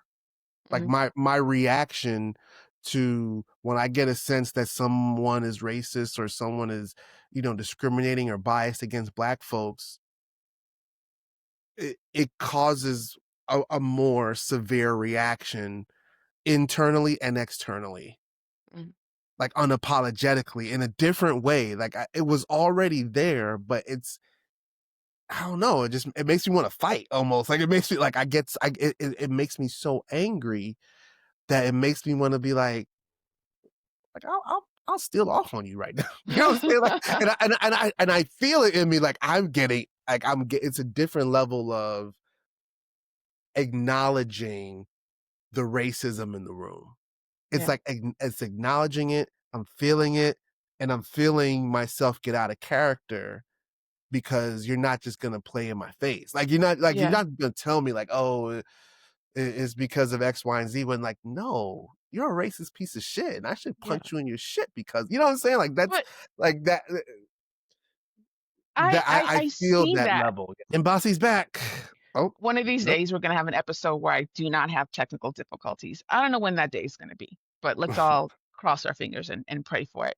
Um, so what I was saying is that what we've been talking about, isolation and isolation culture and what it's doing to people. And I think that the way you feel is part of that, Yeah. because you feel like that. You're talking about it. We're discussing that you feel like that, but there's nothing you can really do with that. So you just kind of own it and hold it and Mhm. isolate yourself because it feels as though you're not supposed to feel like that, or you feel like you should have something that's more um, practical or actionable. Mhm. You hold it. I Yeah. think that the encouraging of isolation, the encouraging of people not forming community in a real way, only forming community in order to be destructive, is part of, it sounds conspiratorial, but like it's part of the agenda. It's part Yeah. of the plan. I think that so much of what's been happening, and I've been making this connection. I have like at least 5 TikToks and drafts because I've been trying to articulate it and I Yeah. can't figure out a way to do it. But the main things that have been in my feed, my For You page on TikTok, has been all this more information that I ever want to know about groypers and incels and looks maxing and trans maxing and all of these different things. And then Mhm. we've got like David, who killed his whatever that the The artist. um and Uh-huh. then also the AI R&B singer that just got the multi-million dollar contract. To Yeah. me, all of those things are connected. All of those Mhm. things are connected to, in the way that we are so married to and connected to and attached to this lack of community and lack of connectivity, that we are okay listening to an AI R&B singer sing songs that, from a genre that is mostly about the way that we feel and emotions and human Mm. connections and being able to, like you said, the creatives manufacture or take like what is happening in the world, turn it into music, and then give it to us with as much emotion and humanity as possible. And now we have people who feel connected to an AI of Mm. what it is that's supposed to happen. You know what I'm saying? And I Yeah. feel like That that is. all feel that we have forgotten. And when I say we, I mean collectively, not you and I. We have Mhm. forgotten what it feels like to feel things. We are so disconnected from each other and community that it's okay to, like, not okay, but it doesn't cross your mind that shooting a bunch of people isn't okay, or that Yeah. there are real life consequences to that, because we Mhm. don't get to see real life consequences because everything is either shaped to us by an algorithm, pushed out to us based on what it is we already like and already know, or we're put in a position where we are encouraged not to talk to each other, not to interact with each other. There's no, Mhm. I'm all over the place, but do you remember when we were kids, we had rec centers? Yeah. Yeah. Yep. We had places to go to see other children. Your Mm. parents might have forced you to go, but you did go and you were there for it. Yep. We've demonized extroverts. Now it's weird to want to talk to people. That's Mhm. weird now. We Mhm. demonize people who want to go to work and be in a building and work with other people around them. That's been demonized. As opposed to, this is the way we're supposed to be. We're supposed to want community. We're supposed to have community. We're not supposed to go weeks on end and not feel somebody's breath on you, or not bump into like physically bump into somebody. Mm. All of these things that are being created in order to make life easier makes being a human more difficult. And that's Mm. where we are. That's why I believe all of this stuff is happening. That's why I believe we've got like this group of people who have absolutely no idea about history or sociology or anthropology or all of the things that are created so that we can study each other in a real way, not just observe each other from a distance. That's what that's your TikTok right there. You just did it. Cause I Okay. think what you said was like so profound, and you tied some things together that I hadn't considered, honestly. That the things that are being designed intentionally to make our lives easier is making us less human. Mhm. Woo! That's a fucking bar. That's It's that's the gangster racism of the week. Like that's because it's man, it is so that's so profound. And I think about like those of us that are early adopters, technology wise, right? Like they Mhm. have like early adopters for I'm an early adopter.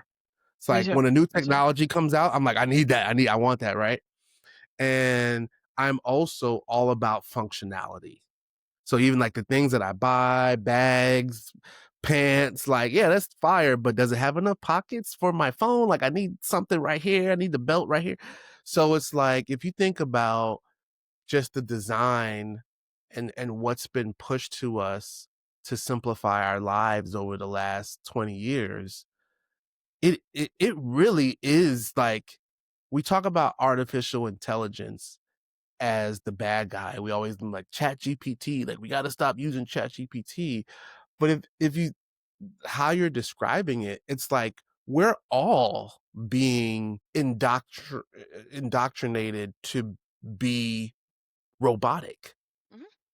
to respond to things in a certain way, or to use a certain device to respond to certain things in a certain way, right? Like it's like the connection to the connection to the connection. Like our music, I think someone was just saying, like, I listened to another podcast today. They were saying it's so hard to listen to music because we listen to music on our phones.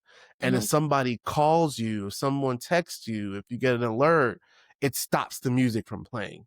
Mhm. Where like that is a major component of like digesting new content. You used to put a CD in and you let it play, right? You put it on Yeah. rewind and it kept on looping, right? um one would assume that it's the same thing with anything that's on our phone. Like how are we continuing to maintain any level of connection with anybody Mhm. if we keep on being interrupted by all of the things, the doom scrolling, the Yeah. alerts, the pings, the dings, the calls? It's The notifications, you're always on high Ooh. alert. You're Yeah, always on high yeah, alert. You're always yeah, being forced to react to yeah, something. Even if yeah. I remember a couple of years ago at like I was having like a like emotionally like my last like really serious depressive episode. And Mm, the way that notifications on my phone would send me into like my anxiety would shoot up because mm, I was already anticipating what the notification was for or what it wasn't for. If I was anticipating something, it didn't come. Like mm, it kept me on edge to put like I had to turn off notifications. I just recently turned them back on. I need to do that again. But what you were saying, there's something that you said that oh, so ChatGPT could be one of the most, not just ChatGPT, AI could be one of the most powerful ways for the world to change in a positive level, on a positive mm, level. The mhm, way that it is streamlined so much of the information so that if you're talking to it and you have all these jumbled thoughts, it would act as like an editor, a real-time editor, for which would sure. be helpful for you to write something or Yeah, helpful for you to have a conversation. Instead, people are using it to replace human beings in casual interactions. You're yeah, sitting there having full-blown conversations about nothing with this tool that's supposed to help you, that could help you if you need help talking to people, like communicating, it could mhm, help you. It could coach you into learning how to be a better speaker. yeah, yeah, Instead, you're speaking to it. And yeah, so, do you know what I'm saying? mhm, Like we've absolutely. learned all of these things that were created for our convenience or created to help people who were unable to do other things to do it. We've used it now just to take things over. And that's the issue, more so than the phones itself, more so than AI. It is the way that we have, instead of learning like we did before, we used to know that these things were conveniences that helped us. Now we're using it as crutches and just completely Replacements. replacing everything. Like, Yeah. having access to phones in our pockets used to be like, oh, now when I'm out, I can like let people know where I am, and if somebody needs to get a hold of me, they can get a hold of me. Like, that was the utility of it. It Yeah. wasn't like, and I'm guilty of it as well, where I need to always have something playing. It's not even Mm, music anymore. It's like I've got a YouTube video playing while I'm doing other things. As like, mm. why not? In general, like, it's just, Yeah.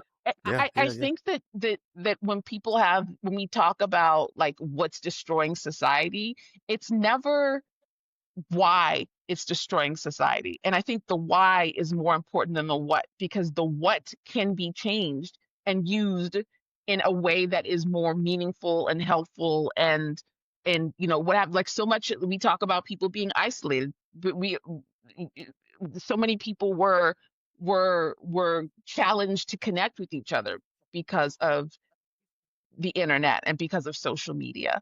But we Mhm. forget that part. We forget that we're supposed to be organizing, or that the connectiveness is supposed to help us grow as people, or grow as a community, or grow as a society. Um, I just, I don't know. I think that I don't know what the plan is, but I do know that there's a plan in place. The fact that TikTok is different from country to country.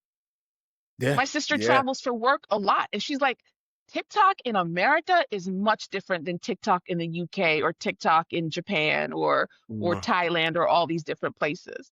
I yeah. That's remember, why the government is so adamant on having it being owned by an American company. yeah, Yeah. yeah. Yeah. There's two Mhm. things. Number one, there used to be a TikTok TV app where you could watch it on. You could play TikToks on your TV, and Mhm. it would was it self scroll, like Mhm. after TikTok would play, it would play the next one instead of just repeating that one. Mhm. Before I could train it, it was just showing me, like I'd hear about, like, oh, people think that Kamala Harris is a lizard from another planet. And I'm like, haha, these fucking idiots. That's what I was getting. I was getting people talking about that, like firmly believing all of these Mm, weird conspiracy theories that we just laughed at. I was like, oh, they're being fed this. They think it's real because that's what they're seeing. We know yeah. it's not, because we've trained a different algorithm. But the fact that we're even seeing any of this is because somebody wants us to see it. I saw Right. a TikTok yesterday. I think I was gonna send it to you, where this black man, was talking about black men's responsibilities, and what it means to be a good black man, meaning that you don't, it's not just you regulating yourself, it's also checking your boys and saying, hey, this is not okay, but not in Mhm. like a weird, overly like pandering way, like in a very brother to brother who's I'm talking to. You go into the comments, and it's women saying, it's really sad that I don't see any men. I don't, it's so sad. Like, it's really fucked up. And part of the problem is like men aren't in here, da da da. And then you'd see a comment from a man like, there's a lot of us here. All I see is brothers responding to this. All I see is like, what are you talking about? And then I went to the thing where, instead of just like random comments, I put newest. So the newest one shows. And when you do it like that, you see the mix of Oh, conversations. You see the brothers who are talking about it, and engaging with this man, and you see sisters who are doing the same thing. But what you see if you don't do that are all the black women the complaining about the highlighted fact. comments, right. Exactly. Who's All the black highlighting the women comment? saying, oh, the reason why black man is because no one's in here, like he's talking truth, but nobody is da da da. Or the ones who's like, you're just like, it, it was forcing people to see the Yeah. worst of what was possibly meant by this. Mm. And it's, I don't know, man. I don't know. I don't Mm. know. I didn't know that. I thought that when they truncate the comments, I thought, like, you would get the same group as Mm-mm. me. Nope. Nope. But that That's why, makes like, sense because every time if you see a post, you engage with it, and then come back to it, it'll be a different set of highlighted mhm, comments, mhm. right? And also when, like, I saw you comment on the Dame Dash post, you had a gaslight, which is I thought was very clever. But because we follow each other on Instagram, I'm gonna Mm, see your comment. Right. So yeah, yeah, yeah, yeah. that's what actually tipped me off a couple of years ago. I was like, oh, they're rearranging this in a certain way. And have you ever seen a comment, or have you ever seen a video and then the comments were like, you people are just hating all these mean comments and da da da. And then you'll see somebody saying, I don't see any mean comments. Like, what is, I don't see any of this. And I'm Mm, usually in the I don't see any mean comments thing because I only interact with like the positive positive comments. points, So it just yeah. shows me that. And then there are people who only see like the worst of it. And then there's like a argument, like a whole back and forth where it's like y'all not even seeing the same shit. Y'all Seeing it. arguing over like two different sets of comments. Mm. Anyway, point is, let us control everything because we know all the answers, Sway. We got it right here. We The got all the idea of answers. podcast. So, Bossy, in closing, as per our script, Oh, I I'm forgot just I playing. I'm forgot just all playing. about it. Oh, I forgot all about We it. don't have a script, y'all. We just have some bullets that we want to. But no, I And we mean, I missed think, most of them. and we did. But no, we had our main discussion. But I like the idea of a closing and like, what's your takeaway for this week? What have you learned? Like, what are you thinking about in preparation for next week? You want to start, or do you want me to start? No, you start because I don't know what that means. Um, my takeaway, even from this conversation, and two things. One practical thing: I'm actively going to remove most of the notifications from my phone. Mm, I think that is a practical solution to a lot of this because I also sense myself like my scrolling, and I'm also going to be very intentional about um uh, about limiting my scrolling. mm, I'm going to try to do the, no scrolling in the morning, when I get up, no scrolling before bed, which I kind of I've been working on that and not scrolling before bed, but just like indiscriminate times during the day, like I'm just going to really try to limit that. And I remember I joked you, I made fun of you because you had some app or something that like completely bricked your freedom. phone. Yeah, the freedom app. And I was like, Mhm. why would anyone do that? But I might look at that. I might need that because I'll I send need you some. a 30-day trial. Yeah. So that's my takeaway is that I'm going to be more intentional about what I am uh ingesting, digesting, what I'm taking in from social media and just in general, TV too, like all of the medias. Because this ain't sustainable for me. This ain't It's not. sustainable. That's my takeaway for the week from our conversation.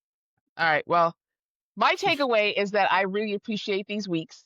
There are Yeah. these days of the week because it helps me like work out some things and think about things that I hadn't considered in the same way.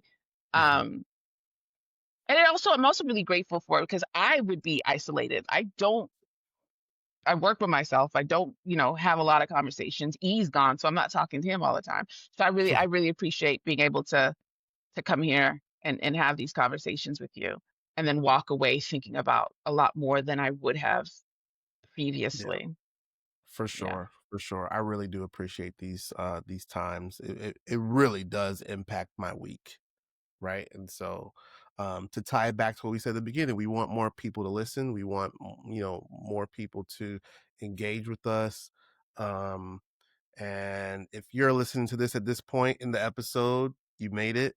Let people know about it. Share this episode and make comments, and we'll read our comments on the air every week. Yeah. If we Share, have like, any, and subscribe, as they say. share, like, and subscribe. Smash the like button. Smash the like button. But we good, Bossy? We good? Yeah. Close her out. Yeah. All right. We're good. We're good. We'll keep finding the truth in the chaos, the clarity in the culture, and the joy in the journey. And we will see you next week. Peace out. Bye.